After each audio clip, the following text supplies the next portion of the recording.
a brief comparative study of the musical styles during the Guru period, ChandPraband vis-a-vis Dhrupad. Now there may be new terms, but it's important to know them, otherwise we never know them. Chand is poetic meter. Similarly, ChandPraband, the genre, musical genre or expression within the sacred, which existed before the Dhrupad for centuries, for thousands of years, from the Vedic times to until pre-medieval, early medieval time, you would say, is what was ChandPraband.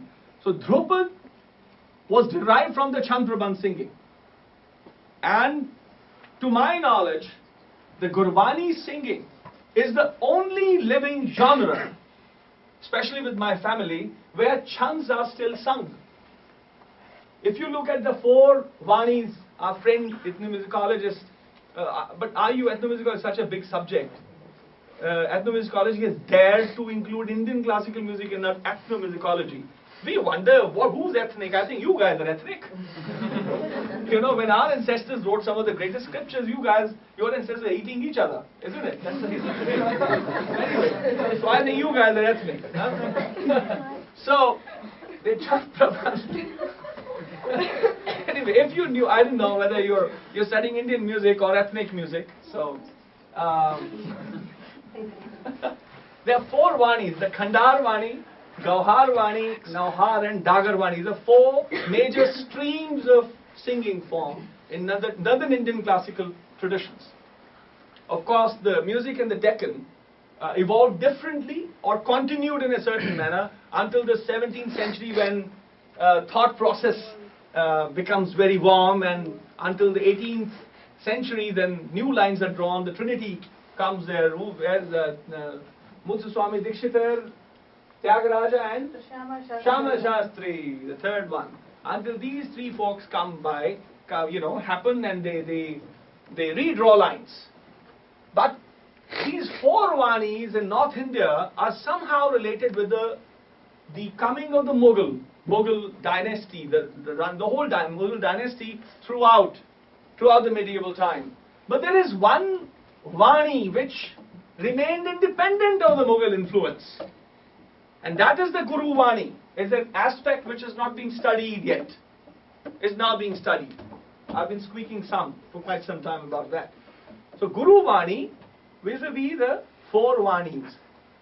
All these four Vanis sang only Dhrupad now. Where is that? Somewhere there.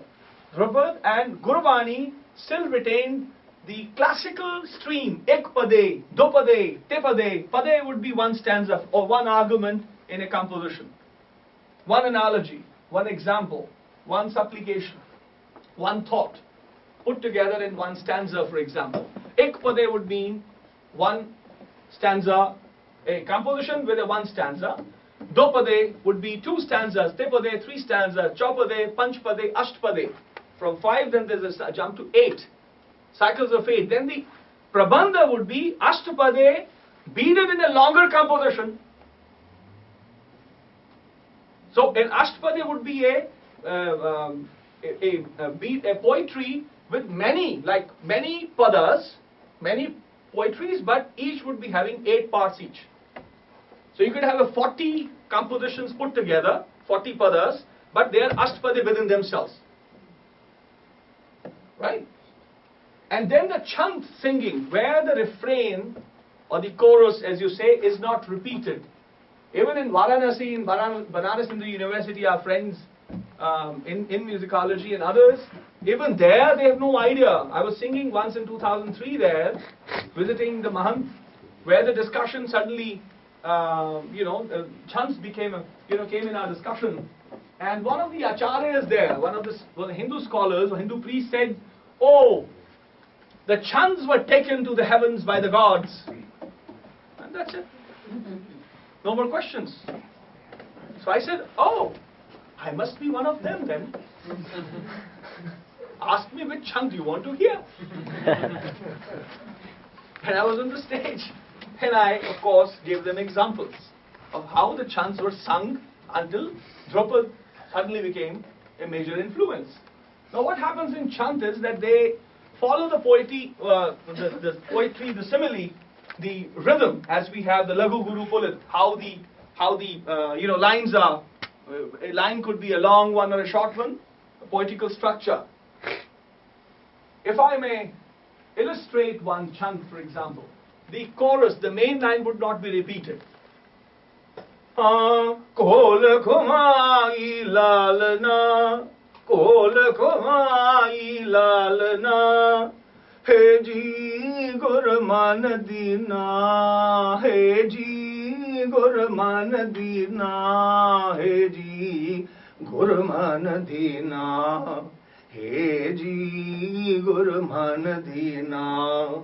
सुन शब्द तुम्हारा मेरा, हे जी मेरा मन भी ना, हे जी मेरा मन भी ना, मेरा मन भी ना, जो जल मीना लागा लागा रंग मुरारा, कीमत कही ना जाई Thakur. Now the second line has started, the second stanza. The first was the refrain in 16 beats. Kol ghumai lal 1, 3, 4, 5, 6, 7, 8.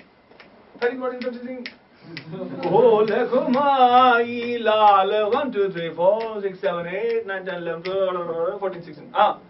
This is the 16 beater.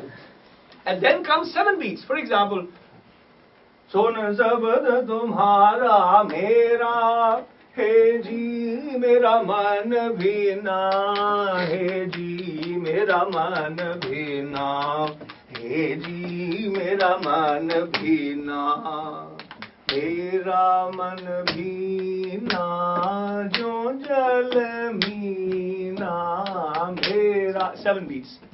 It's a beautiful transition from 16 to 7, and nobody would even notice it. But it will never return back to the chorus.